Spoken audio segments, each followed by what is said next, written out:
Is Batman the animated series as great as we remember? Today that's the question I want to attempt to answer by going through the entire show, highlighting some standout episodes, and giving it a solid review. Let's do it. Right off the bat, the show's intro lets us know what we're in for. An aesthetically beautiful show with a deep dark color palette, amazing artwork and animation, and carefully crafted music that consistently accentuates the action in just the right way. As Batman battles these silhouetted figures, we get a sense of the endless onslaught of villains and conflicts he'll come up against, as well as his place as Gotham's protector, watching over it from above. Fortunately, the first episode's content is similarly strong. Again, this show is gorgeous, and that's something I could keep saying throughout this entire video. The hand-painted backgrounds with a great sense of depth, the character animation that shows us so much about them just from looking at their faces, and varied shot composition and action scenes that have a ton of weight and presence to them. All of this stuff is consistently fantastic. And then we have the music. Oh baby, the music. The orchestral soundtrack highlights character movements and actions, giving everything this punchiness. And the character-specific themes are amazing and suit those characters exceptionally well. This presentation remains strong throughout the vast majority of the show, and the amount of enjoyment I got out of it cannot be overstated. In fact, though some episodes have plots I'm not all that interested in, the presentation consistently gave me something to appreciate. But this episode's plot is also good. Here, when the Man-Bat starts attacking labs around the city, Batman's quickly considered the prime suspect, so he needs to get to the bottom of this. This conflict shows us many key things about this world. First, even though Batman is working to help the police, he's often viewed as their enemy, or at least has to deal with a decent dose of distrust from certain officers and detectives. Second, we get a good sense of Batman's resourcefulness and fighting style. Third, Batman's confrontation with the Man-Bat emphasizes one of his most important character traits. He doesn't only care about protecting Gotham's citizens, he also cares about helping these so-called villains. So where others see a monster, he sees a victim of experiments gone wrong, as brilliantly shown through these shots where Kirk's face morphs and changes based on the shapes of flasks and beakers. So Batman works to save him, reversing the transformation and returning him to his wife. This kindness and empathy is one of my favorite parts of Batman's character, this desire to save everyone he can. So I'm happy that the first episode chose to highlight this element of him. The next episode I want to highlight is Nothing to Fear. At the start, Bruce has a short conversation with Dr. Long, and for whatever reason, this guy tears into him, saying that, "It's lucky your father didn't live to see what you've done to his good name. He'd have died of shame." Obviously, Bruce doesn't take this too well, and it only gets worse when he's hit by Scarecrow's fear toxin. So now he needs to work through this worry that he failed his parents somehow, while at the same time protecting this university from Scarecrow, who is fired and is back for revenge. In this way, the show focuses on one of the potential negative impacts of Bruce's double life. After all, though he knows that he's out there fighting crime and protecting people, others don't. As such, it's possible that the Wayne name is being maligned, or that others see him as some failure, no matter how unfair that might be. Fortunately, though, the few people who do know about both sides of him, in this case Alfred, are there to pick him up, to tell him what he's doing well, and that they're proud of him. This all culminates in the scene where Batman faces the image of his father and says, "I am not a disgrace. I am vengeance. I am the Knight. I am Batman."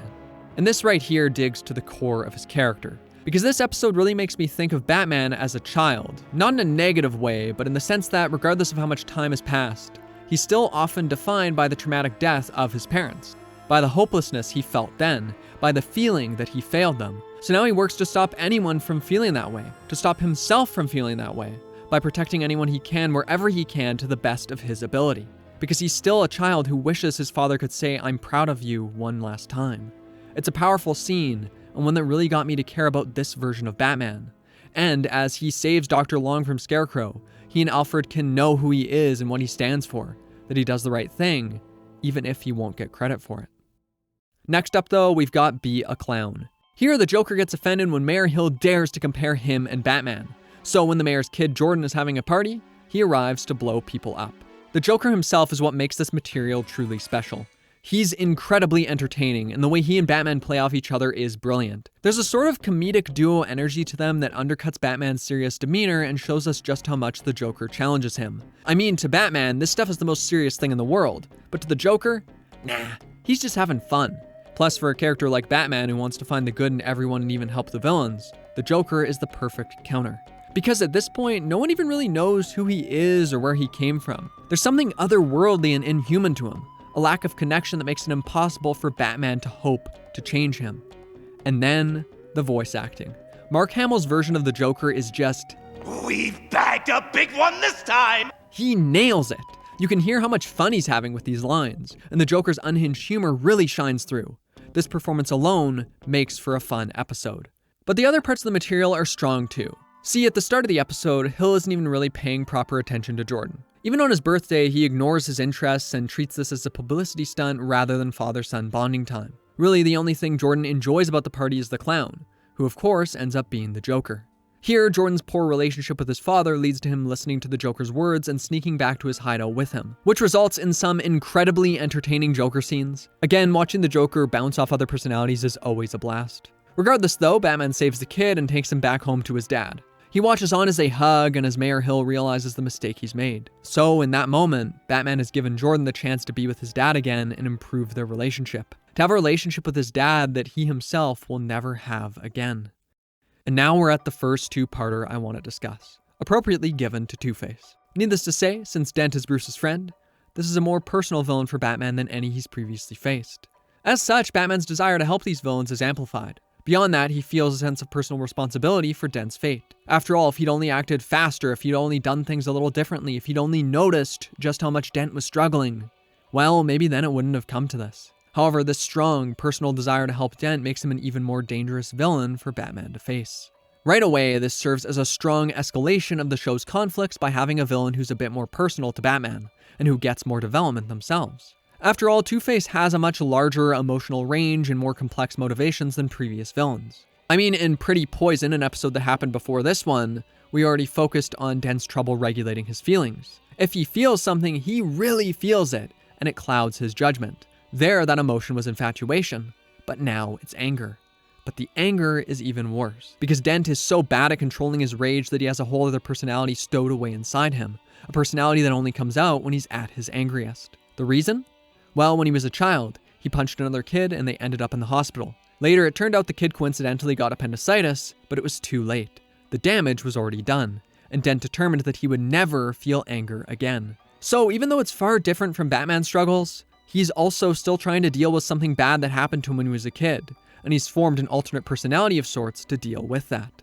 All this is to say that Two-Face presents the most personal problem for Batman yet, resulting in one of the best episodes so far. And the next episode I want to discuss is similarly a banger, Heart of Ice. This one leans into every one of the show's strengths. It looks beautiful, like really beautiful. It's worth watching for that alone. The action is incredible at points. If you told me these shots were from a movie, I'd believe you. Then as usual, there's the fantastic soundtrack and just, wow, what an episode. Outside of the presentation though, the villain has a strong personality and we get a decent bit about their tragic past, so it's easier to get invested in them.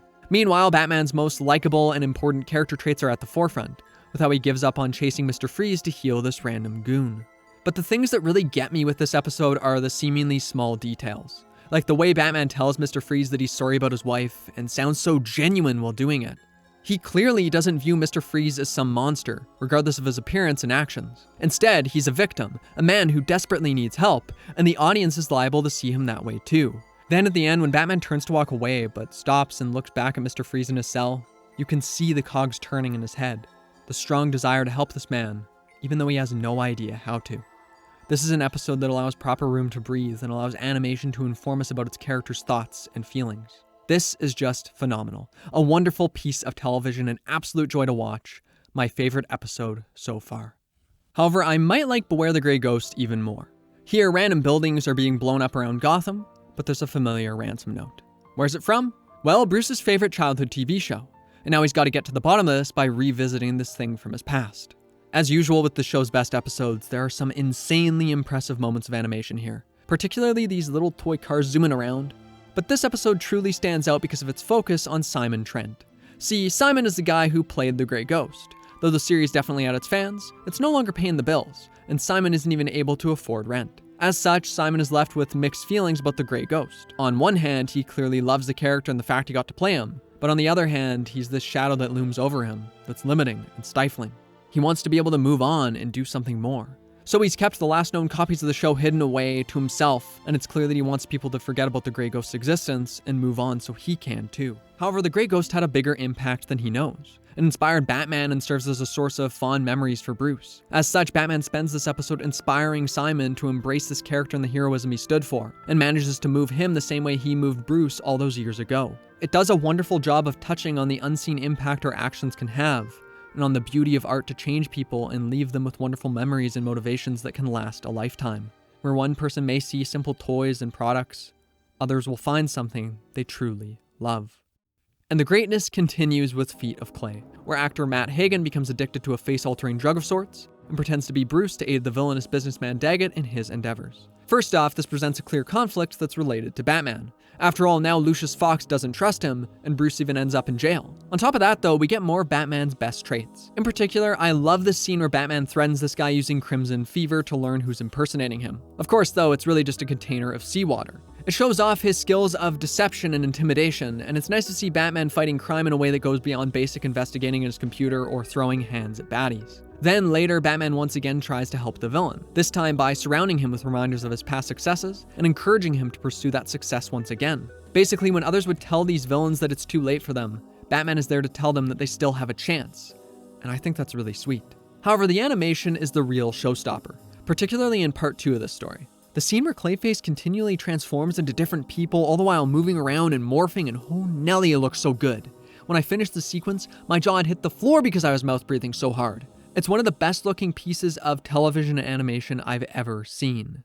But it's time to move on to Dreams in Darkness, another solid Scarecrow episode. However, this one has a bit of a different spin, because Batman has been poisoned by Scarecrow, who's planning to put a fear toxin into Gotham's water supply. So despite having the cure, Batman won't take it because it would knock him out for 2 days, and he needs to take care of this problem. As such, the episode is presented to us from Batman's perspective after he's been captured and placed in Arkham Asylum, where the authority figures think that his story is nothing more than a delusion. Using Scarecrow to play around with this idea that Batman might be an unreliable narrator is a fantastic way of using the show's structure itself to sell the villain's power. However, despite enjoying this episode for that reason, I was a bit disappointed that it didn't commit to this as much as I thought it would. What I mean is that throughout, there's no real doubt that Batman's right, that Scarecrow has escaped, and that he's putting the fear toxin in the water.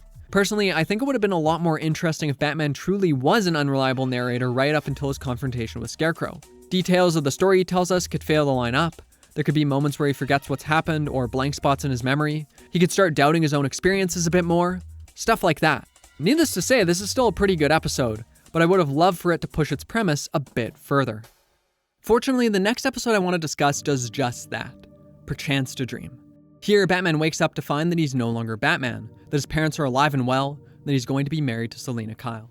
However, no matter how much he wants to accept this world, he can't shake his memories, or the feeling that something is wrong and fake. Of course, this means that we're getting a big look at Batman's psyche, in a way that's kind of similar to Dreams in Darkness. Batman is presented with a version of his life that seems to be false, and while others continually tell him that everything is normal and he's the problem, he needs to stand up and accept that he's correct. And when it's revealed that the Mad Hatter is behind this, what a great way to bring back a past villain. After all, the Mad Hatter effectively wanted to live in a dream using his mind control devices, but Batman previously put a stop to that. So now he's going to erase Batman by keeping him in his dream. And the temptation to stay in this fairy tale world, it feels real, like something Bruce actually wants. So when he decides that no matter what, he's going to wake up, even if it means jumping off that building, it really shows us how strong he is, and the fact that he would rather die than live a lie.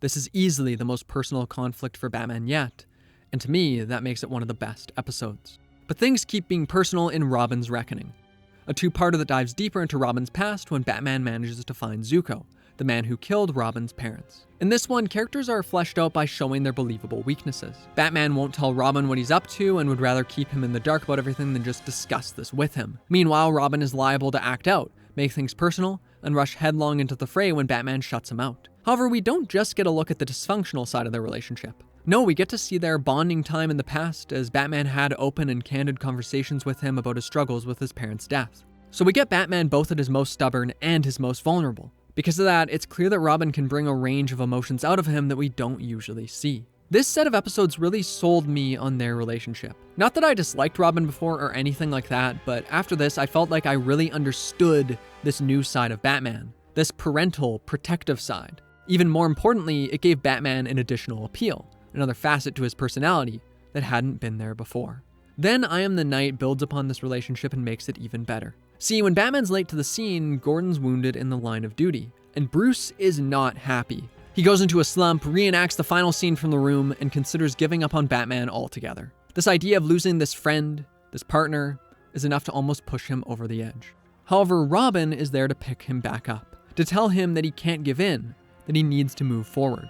After watching the development of their relationship in Robin's Reckoning, I really bought this moment. Just as Batman was there to help Robin when he needed it most, Robin will be there to help Batman when he needs it too. Next up, we have a super fun episode, Almost Got Him. First off, this one represents a somewhat different direction for the show and one that I welcome. Up until now, most episodes I've discussed have focused on introducing new characters and elements into the mix, with the occasional callback or repeated villain. But here the world is starting to feel more like just that, a world. These villains don't exist in isolated pockets or so frequently go in and out of prison without exploration. Instead, they're sitting around a table together, sharing stories, discussing their mutual annoyances with Batman. In later episodes, we'll similarly have villains get out of Arkham, but instead of that just being an implied thing that must have happened at some point, it becomes a part of the villains' journeys as characters. But I'm drifting a bit away from the actual material of this episode. This one has a number of big strengths. Right away, having these villains interact together makes for a fun scenario. Their personalities are already entertaining when they're bouncing off Batman, but bouncing off other baddies? Well, that might be even better. These little things like all them staring at Killer Croc after he says something stupid, everyone looking a teensy bit worried when the Joker's madness and cruelty comes to the forefront, or highlighting the Penguin's longing for acceptance when he gets a little flustered after other villains make fun of him. Then there's the way it uses its structure. See, for a good chunk of this one, it seems like a fun little trek through past events, as the villains recount the times they almost got Batman. Poison Ivy, Twoface, and the Penguin each give their spiel, but then the Joker's comes around and expectations are subverted. This plot didn't entirely happen in the past. In fact, it's still ongoing, and he's kidnapped Catwoman. Then suddenly the twist is revealed. This isn't Killer Croc. It's Batman in disguise, and he infiltrated their meeting because he needed to find out Catwoman's location. This is such a creative, unique episode, and one that makes wonderful use of its premise and characters. It stands right alongside Heart of Ice and Beware the Grey Ghost as one of the show's very best. A similarly fun episode comes in the form of Joker's Favor, a story I skipped over before because I thought it just worked better here. Much like Almost Got Him, this one doesn't focus all that much on Batman. Instead, we follow Charlie Collins, this sad sack of a man who on one unlucky day cusses out the Joker while driving. Needless to say, the Joker doesn't take too kindly to that and demands that he completes a favor for him. What favor? Well, he holds on to it for 2 years until he decides it's time to blow up Gordon's award ceremony and he needs some help to do it. For me, this episode excels simply because of how entertaining and creepy the Joker is. I mean, despite Charlie changing his name and moving, the Joker still tracked him down, and for what? Well, that's simple. He needs someone to open a door for him. It's such an outlandish scenario that highlights the Joker's bizarre personality and motivations, all the while giving us a comedic look into Charlie's unfortunate life. And the way Charlie's been kicked into the dirt makes it all the more satisfying when, at the end, he uses the Joker's own humor against him, pretending that he'll blow up both of them, until the Joker yells for Batman's help and hides behind him. This episode is simply loads of fun. And the same can be said for The Man Who Killed Batman, another one of my absolute favorites. The premise for this one is really simple. This guy named Sid wants to be a big shot, but clearly no one takes him seriously. However, when he stumbles into a situation where it looks like he killed Batman, everything changes for him. First off, watching this poor guy trip his way through the criminal world, unable to back up any of other people's opinions of him, it's just funny, and it leans into the potential absurdity of this premise in just the right way. On top of that, we're once again expanding the show's world. And that's exactly what I want at this point in the show.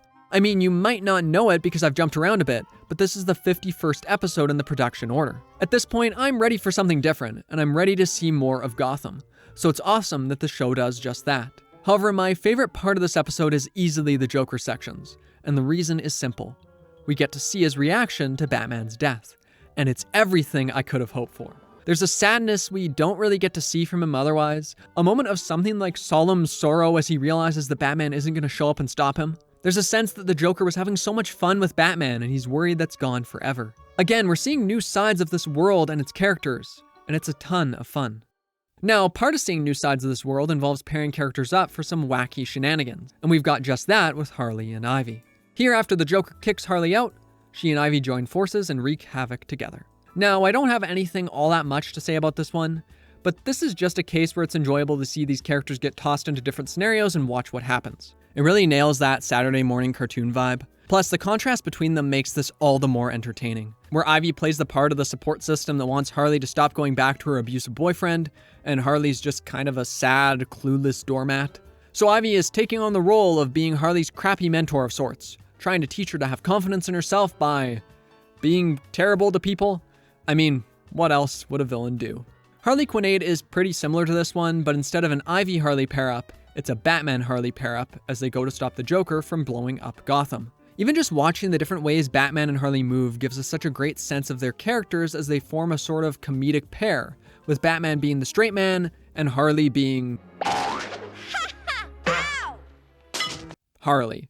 Additionally, the tenuous nature of their pair-up leads to natural tension. After all, will she betray Batman? Or perhaps the better question is, when will she betray Batman? Which of course she does, but then we get a somewhat more unexpected, satisfying moment where she turns on the Joker. Again, the characters are running through a bunch of neat scenarios, and I am here for it. And now the last pair-up I want to discuss. Trial. Here, Batman and Janet, the anti-Batman lawyer, need to join forces when the villains kidnap her and Batman for a trial. This episode is mainly focused on challenging Janet's convictions through a wacky scenario. She starts off believing that Batman is the cause of all the supervillains in Gotham, but has to argue the opposite position when their lives are on the line. However, as she thinks through this more, she comes to the realization that he didn't make these people the way they are. Regardless of his intervention, they would still be out there doing dirty deeds of some sort or another. So it has a strong development and narrative through line that makes Janet a likable force. On top of that, this one has the same kind of vibe as Almost Gotham, where we get to see all these villains hanging out together, being weird and dysfunctional. Just a fun time. But now I want to discuss a different type of episode. Baby Doll. This time, a television star with a rare condition that causes her to never physically age goes on a rampage, kidnapping co-stars in a desperate attempt to recapture her past success. There's just an inherent sadness to Baby Doll's position, where she wants to be taken seriously by others, but can't because of her appearance, which she has so little control over. This is another villain that Batman sees as a victim. In particular, this image of Batman placing his hand on her head as she cries. It's powerful, and it leans into one of my favorite aspects of his character, highlighting his genuine desire to not just lock these people up, but to have them be better. And there are a lot of episodes that focus on that last part. These are what I like to call the reform plots, where villains get out of prison and we get to see whether or not they're able to rebuild their lives and be better. Spoiler alert, they don't. But the exploration of why they go back to their old ways is what makes each of these episodes a highlight for me. It also serves to make many of these villains far more sympathetic. Then there's Batman's side of these conflicts. Of course, he wants these people to improve, and yet when it comes down to it, he has so much trouble believing that they could be better. Time and time again, it's shown that he's correct to have these worries too. Because at the end of the day, even if something bad happens that pushes them back to crime, it's a weakness within themselves that causes their downfall. Whether it's Twoface sabotaging his own surgery, or Harley panicking at the sight of any problems, or Ivy only accepting home life entirely dictated by her own terms, there's a problem they would need to deal with to become better, and for some reason or another, they're unable or unwilling to do so. Basically, by building upon what's come before, the show is able to make its villains more compelling, explore a different side of Batman, and expand the world of Gotham. Lockup is in a somewhat similar vein to these episodes, despite the fact that it isn't really a reform plot. Instead, this episode introduces us to, you guessed it, Lockup, and it's through him that the show explores another reason why some of these villains might not improve. A justice system more focused on retribution than reformation. After all, Lockup starts this episode in charge of the inmates at Arkham, but he's booted out when tales of his abuse come to light, and you know it must actually be bad considering that the villains are terrified of him. I really like that this episode chooses to highlight an element of Gotham that could easily be brushed under the rug or treated as something that just isn't going to be addressed. I mean, it's clear that their justice system sucks, so seeing the show acknowledge that and build a villain based on it, yes please. All in all, this is yet another solid episode. Needless to say, I really enjoyed every one of these stories I've talked about. However, there's a lot I didn't so much as mention. Why? Well, because though there are these standout episodes that are worth individually discussing, there's also a lot of what I like to call mid-bat is simple. It's when your Batman is mid. And even though not every episode I failed to mention is like that, a good dose of the show is. Basically, these are episodes that I generally found fine enough, but they were just kind of there. One and done affairs that I quickly forgot about and where I don't really have anything to say. Whether it be underwhelming character explorations and introductions like Vendetta, Night of the Ninja, or POV, bland one-off villains like in Prophecy of Doom, The Underdwellers, or Moon of the Wolf, childish plots that stick out like a sore thumb, like I've got Batman in my basement. There's loads of Batman that isn't bad, but you know. More importantly though, it just gets frustrating when I can feel all the other things that could have been done in this world. Or when I finish up an episode and go, well, that was certainly an episode of Batman. Like at a point after burning through all these, they started to blend together and I wished there was something more. Something different. Something better. And I think some of this is my fault. A lot of it actually. Because I watched anywhere between 7 and 15 episodes of this show a day for this review. It was just me, Mr. Boo, and the Bat for hours at a time. Why? Well, because I usually binge watch stuff, and because I needed to get this video out. So what could have been more Bat became mid-Bat. Because really, if I was watching 1 or 2 episodes of this show a week, well, then I'd just be excited for it. I wouldn't mind if a Joker plot was really similar to another one, or if an idea could have had a bit more development. Nah, I'd be happy to have more comfy content that I could chill out and watch. Some things are built to be consumed slowly and occasionally, not in one fell swoop, and this series is definitely like that. And this isn't just a hypothetical. When I started to write notes for this review, I kinda started jumping around from episode to episode, and stories I'd written off as whatever were actually pretty fun. As standalone pieces, I don't think there's a single episode of the show I'd call full-on bad. Like, certainly, there are the rare ones that weren't really worth watching, but overall, even the stuff I thought of as mid-bad and don't have much individually to say about is pretty cool, and on top of that, there are all these wonderful episodes I got to discuss in more detail. Now, that's not to excuse all the issues I had with it. The likes of POV still weren't enjoyable for me because they didn't give me a reason to care about its characters. I still wish Killer Croc was a more interesting villain. I still thought Cat Scratch Fever was pretty freaking boring. But these problems pale in comparison to all the show's strengths, to the episodes that will stick with me, and the fun experiences I had watching this show. Which is why it's easy for me to say that yes, I do think that this show is great. Watching this show, I was engrossed with an outstanding aesthetic, a wonderful world, and tons of episodic conflicts that were, for the most part, incredibly interesting and varied. The moment-to-moment experience of watching this cartoon was just so pleasant, and really, I'm excited to go back and watch the occasional episode again just for fun. It's a show that's definitely deserving of the lofty praise it's received, and it has me excited to potentially talk about some other parts of the show, like the movies I didn't get to, or the new adventures of Batman, or other stuff in the DCAU. Now, I won't necessarily discuss that stuff, but if this video does well enough, absolutely I will. I mean, why not? So if you enjoyed this one, maybe give that like button a good paddling. Hit that subscribe button too if you feel like it. Either way though, thank you for watching. Thank you to all my patrons. Thank you to the editor. You're all awesome. I hope to see you next time.